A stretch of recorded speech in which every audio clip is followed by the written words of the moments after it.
Thousands of years ago, there was no such thing as money, no coins, no paper, no bank accounts. If you wanted something, you had to trade for it. You give me wheat and I give you fish. Simple, right? But what happens when the fish seller does not want your wheat? That one problem changed the entire history of human civilization. And the solution we created led us all the way to the money system we use today. But here is the real question. Why did we stop using gold as money? And was that actually a good idea? Let us start from the very beginning. Before money existed, humans used something called the barter system. You trade what you have for what you need. A farmer trades rice for cloth. A hunter trades meat for tools. It worked, but it had a massive problem. Both people had to want what the other person had at the exact same time. Economists call this the double coincidence of wants. Imagine you are a shoemaker and you need milk, but the milk seller does not need shoes. Now what do? You are stuck. This problem made trade very slow and very limited. Communities needed something better. They needed one thing that everyone agreed had value, something everyone would accept. That is how the idea of money was born. Different civilizations came up with different solutions. Some use seashells, some use salt. In fact, the word salary comes from the Latin word salarium, which means salt payment. Roman soldiers were sometimes paid in salt because it was that valuable. Some cultures used cattle, some used beads or stones. In the Pacific island of Yap, people used giant stone discs as money. Some of these stones were 12 feet tall. You did not move the stone. Everyone just agreed who owned it. Sounds strange, right?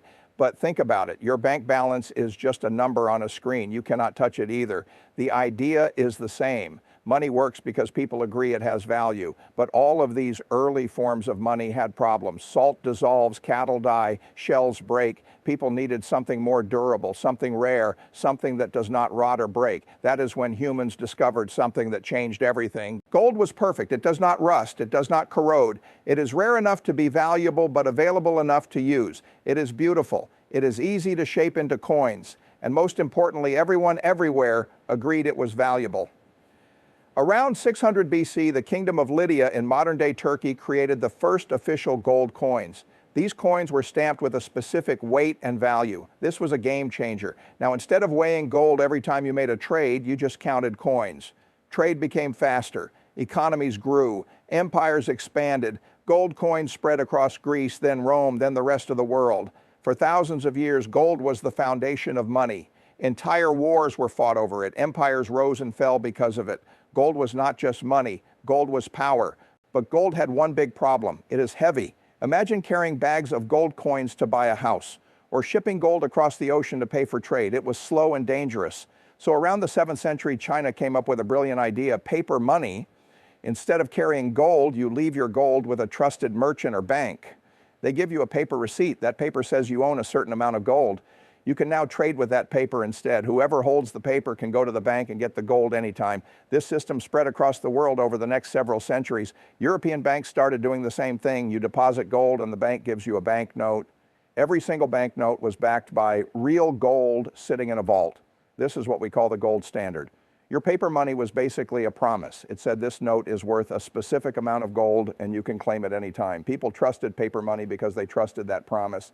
The money was backed by something real. By the 1800s, most major countries were on the gold standard. The British pound was backed by gold. The US dollar was backed by gold. International trade was settled in gold. This system had some big advantages. Governments could not just print unlimited money because every dollar had to be backed by gold in the vault. This kept inflation low. Prices stayed stable for decades. Your money held its value over time. But it also had limitations. Economic growth was limited by how much gold a country had. If your economy is growing fast but your gold supply is not, you run into problems. There is simply not enough money to go around. During wars, governments needed to spend massive amounts of money. The gold standard made that very difficult. You cannot fight a war if you do not have enough gold to pay for it. This tension between gold and government spending would eventually break the system. After World War II, the world was in chaos. Europe was destroyed. Economies were shattered. In 1944, leaders from 44 countries gathered in Bretton Woods, New Hampshire to create a new financial system. They agreed on something historic. All countries would peg their currencies to the US dollar, and the US dollar would be backed by gold at a fixed rate of $35 per ounce. This meant the US dollar became the world reserve currency. Every other country held US dollars instead of gold, and they trusted that America had enough gold to back every dollar. This system worked well for about 25 years. The American economy boomed, global trade expanded, but behind the scenes, a problem was growing. America was spending enormous amounts of money on the Vietnam War and social programs. The government was printing more dollars than it had gold to back. Other countries started noticing. France actually sent ships to America to demand their gold back. They did not trust that America had enough gold anymore. The system was breaking. On August 15, 1971, President Richard Nixon made one of the most important economic decisions in modern history. He announced that the United States would no longer convert dollars to gold. This moment is known as the Nixon shock. With one announcement, the entire global financial system changed. Money was no longer backed by anything physical. No gold, no silver, nothing.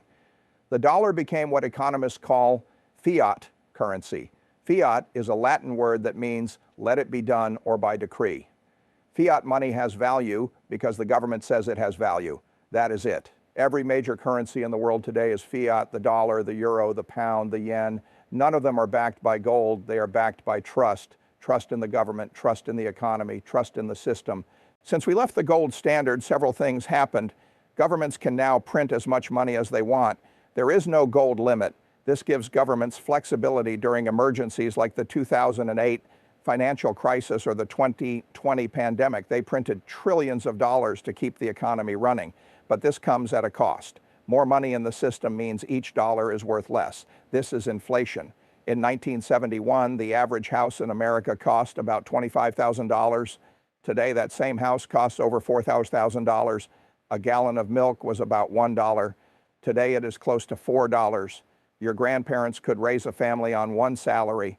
Today, many families struggle with two salaries. The purchasing power of the dollar has fallen by more than 85% since 1971. This is not a coincidence. This is a direct result of leaving the gold standard and printing money without limits. So why should you care about all of this? Because understanding money is the first step to protecting your wealth. When you keep all your savings in cash, the cash is slowly losing value every single year. Inflation is like an invisible tax. You do not see it on your paycheck, but you feel it at the grocery store. This is why many people invest in assets like gold, silver, real estate, and stocks. These assets tend to hold their value or grow over time while cash loses value. Gold has been a store of value for over 5,000 years. No government created it. No government can print more of it. That is why central banks around the world still hold thousands of tons of gold in their vaults, even though they tell you gold is no longer money. If gold is not money anymore, why are they still holding it? That is a question worth thinking about. Let us recap this incredible journey. Humans started with barter. Then we used shells, salt, and cattle. Then we discovered gold, and it became money for thousands of years. We invented paper money backed by gold. Then in 1971, we removed the gold backing completely. Now we use money that is backed only by trust. Is that a good thing or a bad thing? There is no simple answer. Fiat money gives governments flexibility, but it also gives them the power to reduce your purchasing power by printing more. The most important thing is that you understand how this system works, because when you understand money, you make better decisions with your money. If this video helped you understand something new, please hit the like button and subscribe to this channel. I break down complex financial topics in simple words so you can make smarter decisions. Drop a comment below and tell me, do you think we should go back to the gold standard, or is fiat money the better system? I read every single comment, and I will see you in the next video.